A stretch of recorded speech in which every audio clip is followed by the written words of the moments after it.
follows is not conveyed in actual letters. That is a sign of the times. The written letter used to be a great art form. Rilke's wonderful Letters to a Young Poet, which inspire this book, were themselves an extension of his poetry. His soul is visible, even in his hastily written epistolary words. As a product of the post-war technological revolution, I am not a letter writer. Oh, sure, I've dictated my share of letters to the editor, demand letters, screw you, tough letter to follow, and other professional correspondence, but I rarely write personal letters. Even in the current age of the computer, I am not an email addict. Instead, I talk. Almost all of my advice has been oral. Fortunately, I write like I talk. I've never believed that there is a separate language called legalese, at least not a language designed for comprehension. I teach my students that a good brief writer is simply a good writer. I urge those students who speak well but write poorly to listen to their voice. Indeed, I urge them to tape record their voice and then try to imitate in their writing what they have spoken so eloquently. And so, what follows is a written rendition of the oral advice I have given over the past nearly 40 years. They are oral letters. In writing them, I have in mind the diversity of students, friends, children of friends of children, colleagues, and strangers who have asked me for advice over the past several generations. Sometimes I have a particular person in mind when I write. Mostly I envisage composites, men and women, younger and older, successful and unsuccessful, happy and unhappy. Of course, most people who seek advice are not perfectly happy because people who are rarely need advice from those of us who are not. On the other hand, most of those who have sought advice from me have been more successful than the average lawyer. They have choices to make. Occasionally, I run across a student whose choices are quite limited. The advice they seek often takes the form of the question, should I give up and get out of the law? This is the exception. The rule tends to be a request for advice about a considerable number of available options, all of which are good.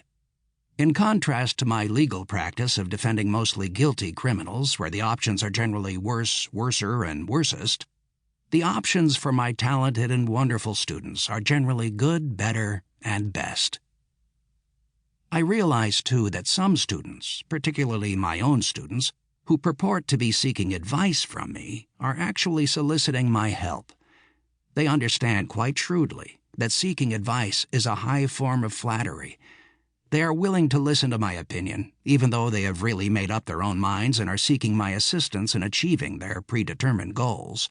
They understand that an advice giver often becomes invested in helping the advisee act on the advice received. For example, students will often ask me my opinion of a particular judge or lawyer to whom they are applying.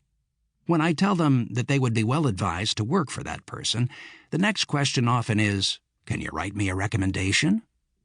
I think I can recognize the difference between those seeking advice and those seeking assistance, but flattery often blinds, and I suspect that I have sometimes been blinded myself. Inevitably, all advice is, at least in part, autobiographical. In this book, I try to be conscious of avoiding the mistake of telling you how to become me, not that you would want to. Many people over the years have explicitly asked me how they could design careers like mine. I realize, of course, that my career is unique and not easily subject to replication. Nor would many people want to have careers of such controversy and polarity.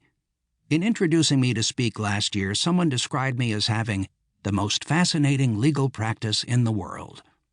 I have no idea whether this is true, but I can attest to the incredible diversity of what I do on a daily basis. My typical day can well include teaching a class in criminal law, having lunch with a group of students, taking a call from a death row inmate, receiving an email from a political dissident halfway around the world, considering a request to testify in front of a Senate committee, writing an op-ed piece for the New York Times, appearing on a nationally telecast show, getting a death threat from an irate viewer, giving discreet advice to a corporate executive or politician, consulting with the Attorney General of a foreign country, becoming the target of an attack by Rush Limbaugh, Bill O'Reilly, or some other right-wing talk show host, being lectured by my mother, and receiving an obscene phone call in the middle of the night complaining about one of my clients.